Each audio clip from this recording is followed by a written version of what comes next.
Philip Stoughton. Welcome to EMS and the Economist. I am joined by Shawn DuBravac, who, as we all know, is the chief economist of IPC, but also a futurist and podcaster, speaker, author, general raconteur of the industry. Shawn, how have you been, and what's the latest from the IPC data? I think if you look at the recent IPC data, you definitely see a continuation of the trend that we've been watching. You continue to see things soften somewhat. In the last month, we've obviously had a number of uncertain events, events that breathe uncertainty in the marketplace. Port closures on the East Coast and the Gulf Coast were the biggest by far. And the other element that's wreaking havoc right now is a series of hurricanes. As we're recording this, we've got Milton hitting Florida, so you've got a series of damages to just different manufacturing areas in the Southeast, and you've got lost electricity, loss of property, plant, and equipment, obviously, and so.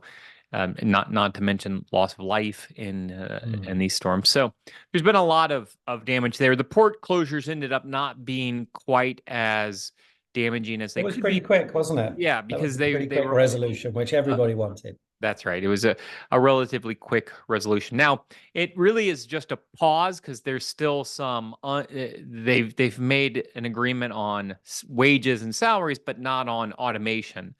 So the longshoremen want no change in automation. They want to do their jobs the way they've always done their jobs for 100+ years.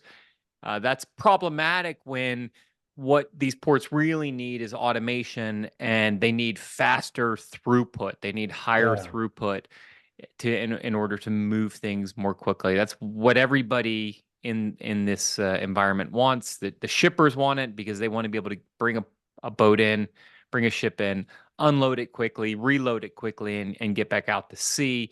They don't want to be queued up. For any companies that have things coming through these ports, they want to be able to get it quickly. So the automation element needs to have a resolution over the next 120 days or so. So the next 3 or 4 months will be telling to see what that looks like. Now, in North America, most of the electronics are coming through West Coast ports because they're coming from Asia, but there is volume that comes through the Gulf and through the East Coast ports. So it could have been very impactful. Partly because companies are just not holding excess inventory of components if they don't have to, and so everything really is being built to order if at all possible, and so you will find yourself waiting for those components to come in and those inputs to come in. Yeah, I think it's fascinating. I think it's an incredibly well executed piece of industrial action. Timing was impeccable. The last quarter is where most of retail makes their profit through the year, and this month is where a lot of that Christmas stock comes in. So they time that really well. Fascinating timing that they've really pushed out a lot of the detail in the decision until after the election. So that negotiation can happen in whatever environment we find ourselves in then. And I think just a huge topic that we're going to be talking about for years is how we manage automation and labor relations. I think it's insane to think a Luddite principle can prevail and we can maintain inefficiency as a way of combating job losses. But I think when you look at the position of the unions, you can completely understand where they are. So as providers of automation, as people that are involved in the digital transformation and the technology revolution, we really need to think carefully about how labor is redeployed, and how people's standard of living can be maintained whilst bringing the industry they're working into a much higher level of efficiency. I think that's going to be a huge topic going forwards. Well, I think one of the challenges, ironically, is that you have an older workforce in Mm. that industry, and so they're also looking at how do we bring younger workers in, how do we build up our ranks, and it's my impression that they see that that you build up your ranks by creating an environment where those jobs are secure and where those Yeah, jobs are protected and their jobs are promised. I actually think you build up your ranks by highlighting that these are not traditional, high labor jobs, that these have become more sophisticated. They're going to be more technology oriented jobs. And I think that's how you attract the younger workforce. If you look at the tastes and preferences of younger workers, that they don't want to be doing a lot of the physical labors that yeah, prior generations did. They'd yeah, much rather be working in a building and using automated cranes over 5G, or yeah, overseeing digital infrastructure on a pane of glass. So yeah, I think that the real way that they could protect these jobs and to grow their ranks is by allowing technology to play a more defining role on what the future of that industry is. And they're not alone. I think it's every industry, but the way you will bring in younger workers and ultimately replenish your workforce and help fill some of the gaps that exist in your labor demand is by bringing in workers that can do new things, do different yeah, things, and not do yeah. things the way they've always been done. Yeah, I think shaking things up, and I think that's critical. We're seeing other industrial action taking place, places like Boeing, seriously challenged, and again, the question of automation comes up there. And when you hear people on the picket line talking, they're talking about jobs they've had for a long time, very impressive protected pensions that they've had for a long time, and they're talking about their kids working for Boeing in 20 years as well. So I think there's a challenge in matching that very traditional, very strong work ethic, which is part of America, with digital transformation, and we've got to figure that out. That's something we could talk about all day, and we shouldn't. Just getting back to the numbers, it feels like the bookings and the billings are kind of, I don't want to say bouncing along the bottom, but they're moving kind of in quite small increments over each month. It feels like there's no big change. Do you think we're waiting for the election? Do you think we're waiting for the Fed to maybe have another successive rate cut to for the economy perhaps to loosen up on the consumer side? There definitely is clearly weakness. If you look at the book to Yeah. bill numbers, whether you're looking at PCB or EMS, you do see weakness not just in Mm. orders but also in shipments. So, Mm. ironically, there's a balance there, but it is at a much lower At level. a lower level, yeah. When you look at IPC sentiment data, the most recent month was actually quite weak. The one of the weakest months that we've had on record since we've been doing that, and that goes back to the pandemic. The order flow, it just looks quite weak in that, Mm. and we saw contracting order flow for the first time in the history of that survey. So you do get the sense that there is I think some really tangible weakness in the environment. Now, what's driving that weakness? Some of it is mean reversion and Mm. just going back to a trend line that existed. I do think that there is general trepidation in the marketplace, that there is a broad desire across all of manufacturing, frankly, to wait and see what the election brings.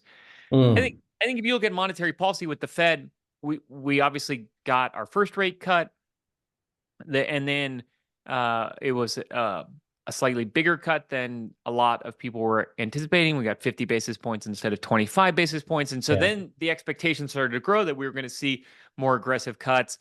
But Chair Powell came out pretty quickly and said, we don't think there's a need to rush. We just had really good employment numbers for September. So I think the Fed will take a very slow Yeah. path Steady unless approach. something really changes in the labor market. If you look at the futures markets, it looks like it's pretty clear that we'll get another 25 basis points in November, another 25 basis points in December. So, we're still talking like 4.5% at the funds Fed rate at the end Yeah. of this year.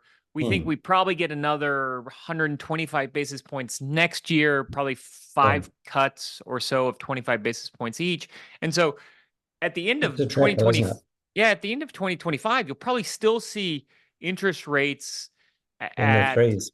yeah, in the threes, and that's twice as high as it historically has been over the last 10 years. We've averaged Mm. about 1.8 over the last 10 years. So I do think that this idea that, oh, the Fed is going to be aggressive, we're going to cut rates, we're going to move into a low rate environment, probably won't materialize. And so businesses really should get comfortable with Yeah. a world where rates are higher.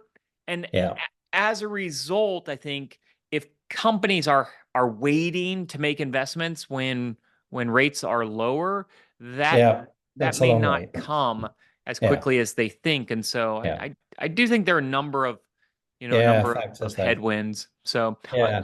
on the election front, though, we did see that both candidates here in the U.S. for president have come out with a better, clearer view of how they want to support manufacturing. They both are supportive of Mm. manufacturing. They have slightly different ways, in some ways drastically different ways of Yeah. supporting manufacturing, but there is a desire to build the future domestically and support the domestic manufacturing sector, and just looking at different ways of Different doing that. ways of So doing it. so I Yeah. think there is a little bit of clarity on that Yeah. front, but there's definitely still a wait and see here in the US till November.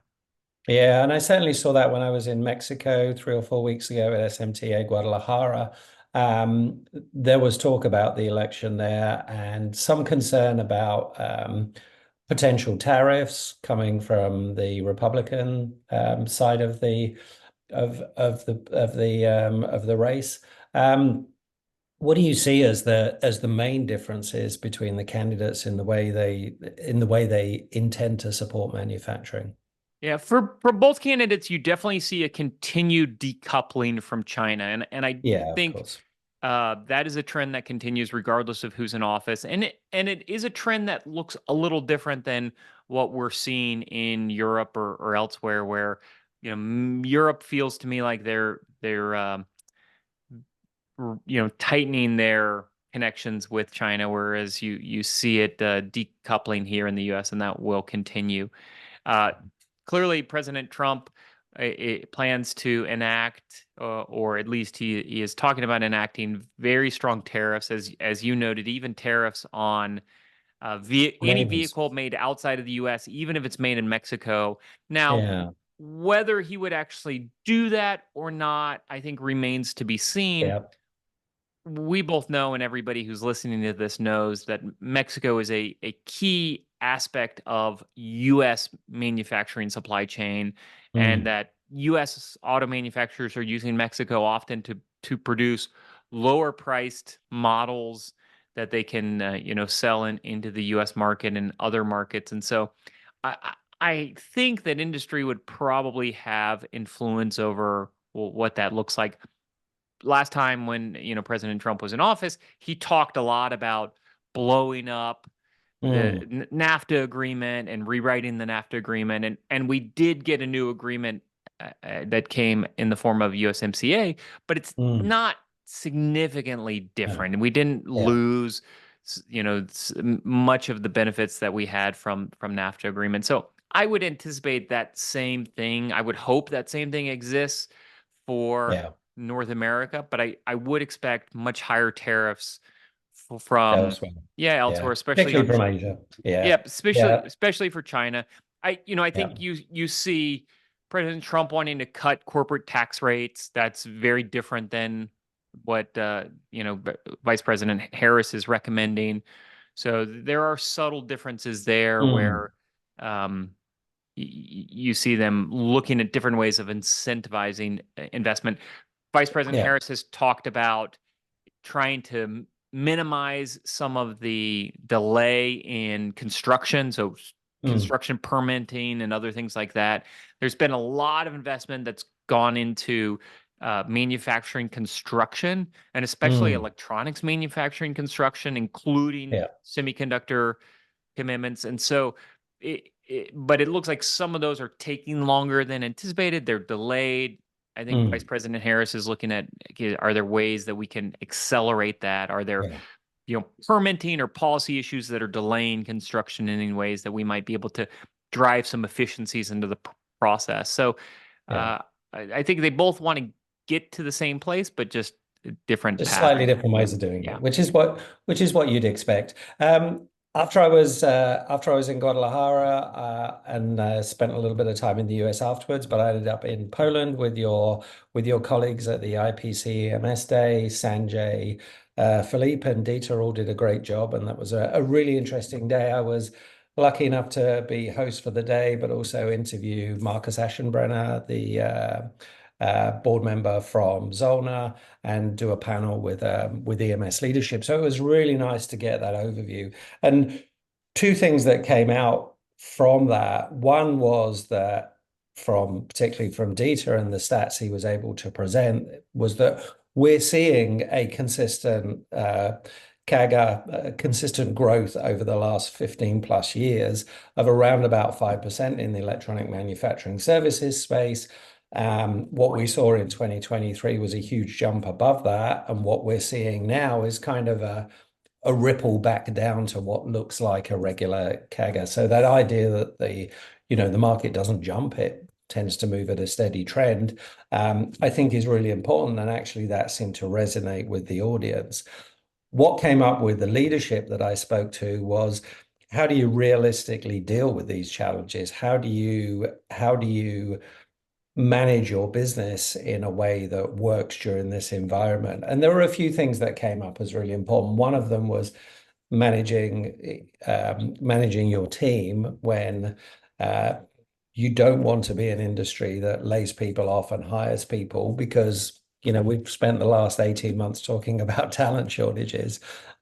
So maintaining and keeping that talent available to you is really important. And one of the other topics that came up was, again, the idea of automation and how do we increase competitiveness and efficiency, which I thought was really important. But one comment that I really liked was just EMS companies remembering to stay in their lane, remembering that if you can run an EMS company well and you can make 8-9% EBITDA every year, then that's where you should stay. And when you get too far outside of that, that's when customers tend to look and think, okay, well, what's our relationship with these EMS companies? If they're making too much money, where should we be? So I really like that. It was almost like the guy saying, just remember what we do and what we're really good at, and focus on that. So there was some interesting feedback, but I thought talent was a really interesting one, because in the past, 10, 15 years ago, a downturn like this, you would have seen many companies laying off 20% of their workforce. Some have a buffer of contract workers that allows them a bit more flexibility, but there's a real desire to keep the talent they have. Yeah, I mean, I think two things. One, Europe obviously has unique labor laws, so they're able to manage downturns more. Also many different labor laws, Shawn. That's the interesting thing. France, Germany, that's one thing. That's right. Hungary, Poland, quite something different. So yeah, I think your point does resonate, that